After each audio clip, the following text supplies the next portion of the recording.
Hi, it is day 4. I'm going to run out of fingers at some point, aren't I? I'm not going to be able to do the 1, 2, 3, 4. Anyway, it's too much thought there, too much thought. Hi, I'm Lucy and I'm from Inclusive Change, and I am on a mission in January to provide you 30 tips in 30 days.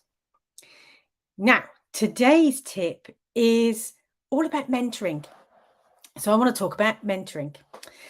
The title of this tip, which is Mentor and Help Me Know Where My Strengths Lie and Can Fit Right In When It Comes to a Work Environment, came from one of our team at Inclusive Change. He has been part of our mentoring process, and this is what he says about what he's achieved. So today I've had a couple of different conversations about mentoring, not prompted, didn't think that it was going to be part of my live today, but it is.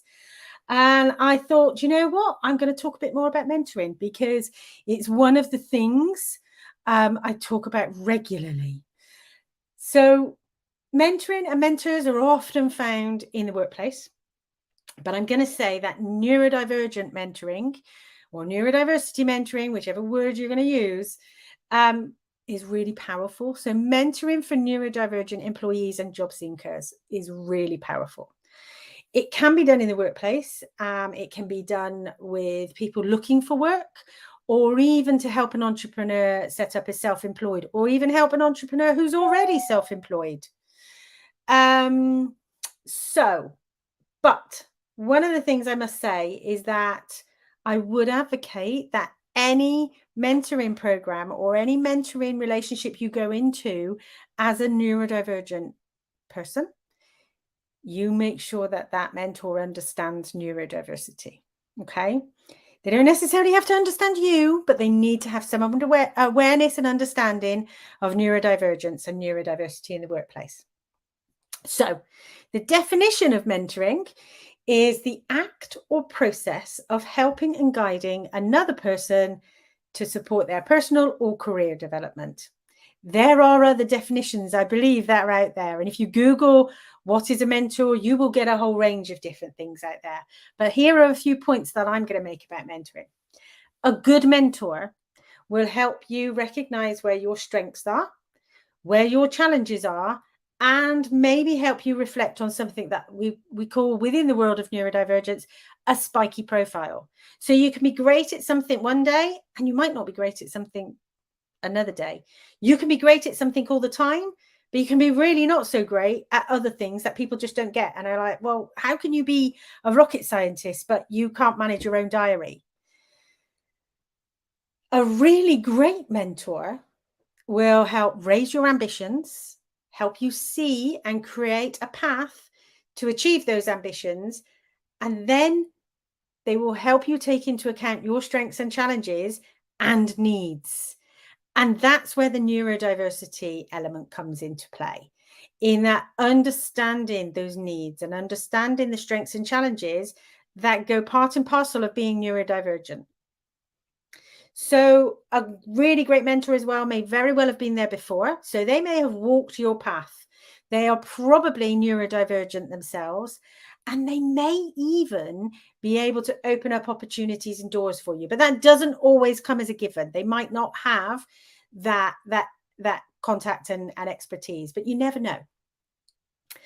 Mentoring can be helpful at different parts of an employee life cycle before you've got a job. So when you're looking for a job, to settle into a new role or a new job, and to help in career development. And sometimes a mentor, in fact, quite a lot of the time, a mentor will help you see things from a different perspective, which can be really helpful in terms of planning your career or thinking about options that you maybe haven't experienced yourself before. At Inclusive Change at Work Community Interest Company, which I am founder of as well, we know that our own mentors who work with us and volunteer with us get a lot out of the role. So they get a great deal out of that experience of being able to mentor somebody, and they get just as much out of it as our mentees do. Now, if you like that tip and you want to find out more, then download my free starter course, How to Champion Neurodiversity in the Workplace. And I'll pop the link into the comments. Thank you for listening. Hey, Kevin. Often people use mentor and coach interchangeably. And do I have a view of whether there's a difference? I think there is a difference. And actually, that was something I was going to cover tomorrow, because I'm going to talk about coaching tomorrow. But quite often a coach, it may very well be a much more transactional process, and a coach will ask you lots of questions and might not necessarily give you their personal experience and their way of doing things, because they're a coach, quite often you'll find, will ask you lots of questions and help you get to a point where you go, oh, that's the decision I'm going to make. But I'll bring up coaching a bit more tomorrow, okay? Because you put me on the spot there and I'll say the wrong things. But yes, a lot of people do use coaching and mentoring interchangeably, and particularly within the world of neurodivergence, and you will find that people will use things like job coaches, but actually a job coach may very well, by nature of what they're doing, be a mentor just as much as a coach. Thank you. Bye-bye.